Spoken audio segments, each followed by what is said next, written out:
Hey guys, welcome back to my channel. My name is AlexusIman, and today we're gonna have that chat that I promised you about Drake and my theory about Kendrick Lamar and J. Cole and how we got to where we are with Drake suing UMG. I think it's gonna be an interesting video. This is my first time kind of taking our TikTok conversation and bringing it here to YouTube. So let me know how y'all feel about the vibe. Is it giving still on my lunch break? Yeah, it is. Y'all are still getting the same content you got, like I said. Hold on now. We still gonna do the same shit. Let's talk about it.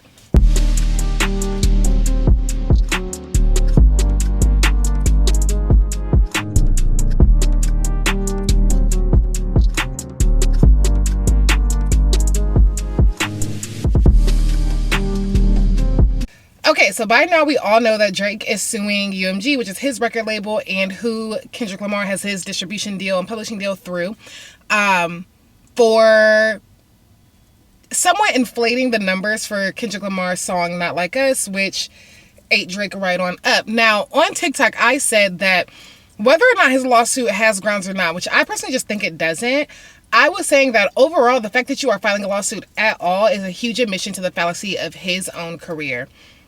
Like Kendrick said, every accusation is an admission, and we're gonna actually go kind of further back. The reason that I said it's an admission of the fallacy of his career is because when you look at the numbers of Not Like Us, but you also look at the real life hype and like what was going on in the real world, as far as that song being played. In my mind, the numbers do match up. We haven't seen a song fully grasp the public like this and just take over the way the song has in a very long time. And on TikTok, people were saying, well, Drake has a lot of hits. It's not about hits. There's a difference between popularity and culture shifting. And I think that's where the Aubrey's Angels are getting a little confused, because people are listing songs that are like very popular, but did they do anything to change the culture? Not necessarily. So some of those songs people listed were Hotline Bling, which I mentioned he stole from Drum. Y'all want to argue about that, but Drum agrees with me. So like I said, he stole that song from Drum. In My Feelings, as well as God's Plan.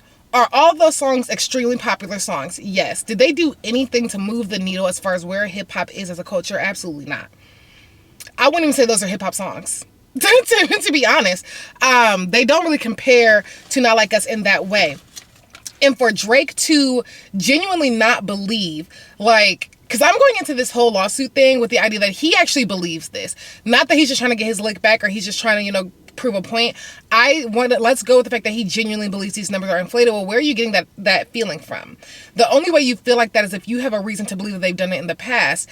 And if we look at your numbers, Aubrey, and we look at the reception and the hype around music that you've put out, you haven't had a song do this for anybody since The Motto. Damn near hell yeah fucking right. You definitely don't have any songs that don't have features that have done this. So if you don't believe it when you see kids singing it, grandparents, line dances, you see it being played at the Lakers game, the Dodgers games, the Rams games, you see it getting played on TV, at the club over and over, you see it in Portugal, Brazil, Japan, Indonesia, you see it being played in all these places and the crowd's reaction in all these places, and you don't believe that these numbers are real? Well, when has anyone reacted like this for a Drake song? Never. But you've been the most selling artist for years upon years. So it can't really, both of these things can't both be true. But let's just take it back because I'm not really discussing the validity of the lawsuit itself. He very well may have a case. I don't know.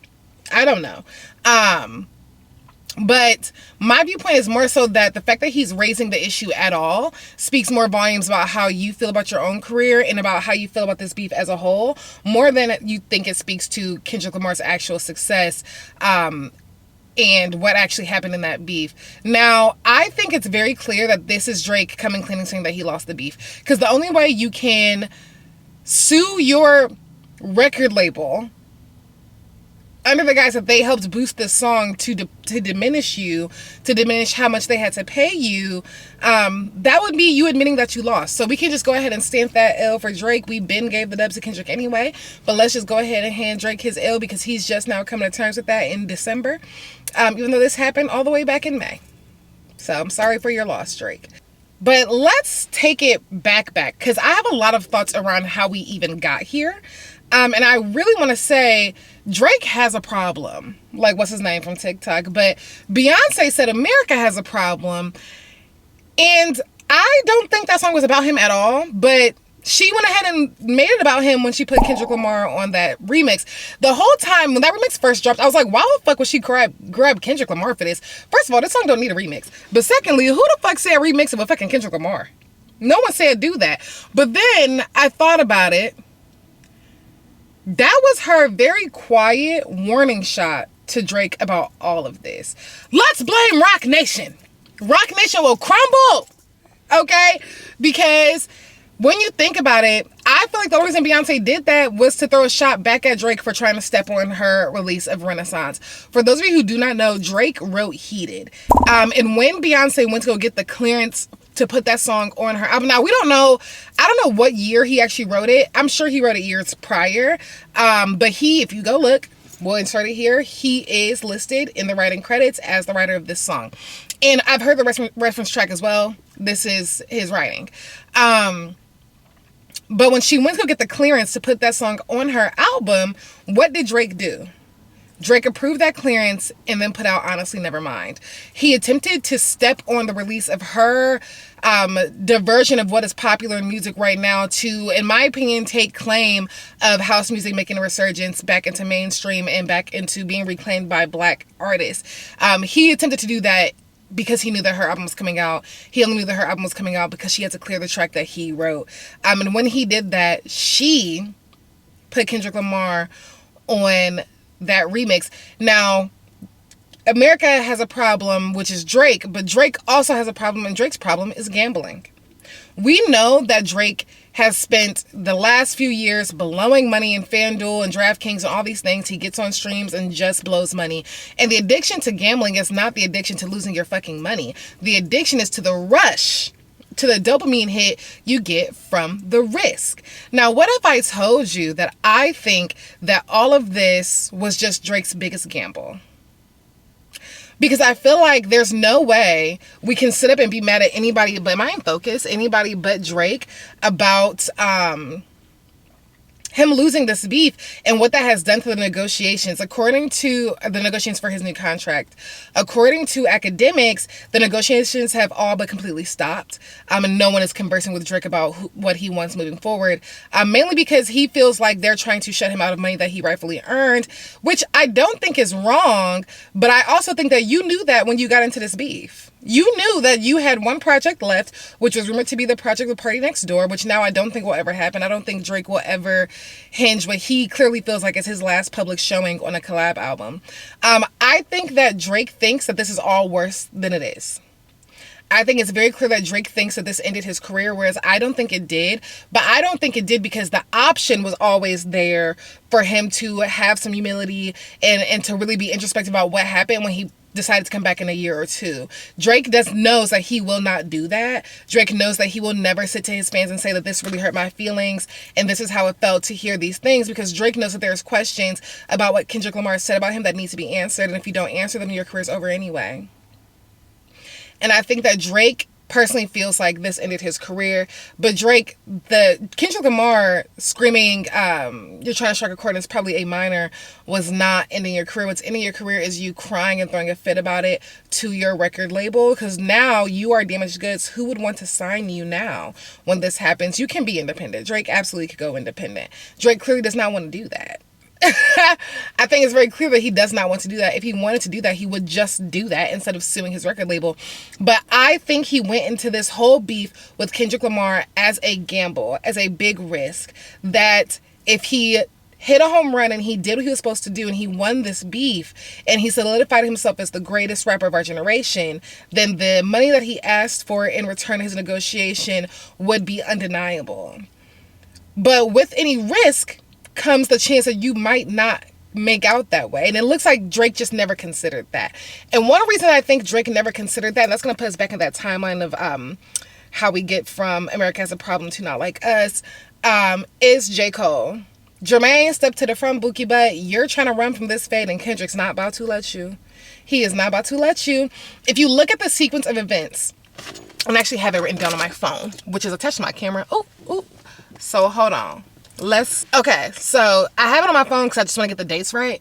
So let's look at the timeline. So First Person Shooter, which is arguably, like, there are plenty of songs over the last 15 years that could contribute to this beef, but let's just say that that is the official kickoff. First Person Shooter comes out on Halloween of 2024 or 2023. Halloween of 2023, First Person Shooter comes out. Like That, which is Kendrick Lamar's response to First Person Shooter, does not come out until March 26th. What happens on April 5th? 7 Minute Drill comes out. 7 Minute Drill comes out on April 5th. And a lot of people when they talk about the beef, they gloss over the fact that J. Cole is the one who responded first. J. Cole responded first. On 4/5, he puts out 7 Minute Drill. Dreamville is 4647. At his set at Dreamville on the end of 47, he apologizes because he wants to share his brotherhood. 419. Drake puts out Push-Ups. And on 426, Euphoria comes out. And when you listen to both Euphoria, Meet the Grams, and even Always Tonight Like Us, and even into GNX on Whacked Out Murals, Kendrick Lamar has very clearly been calling out both J. Cole and Drake, but J. Cole really does feel like that apology absolved him from this beef. Jermaine, no it don't.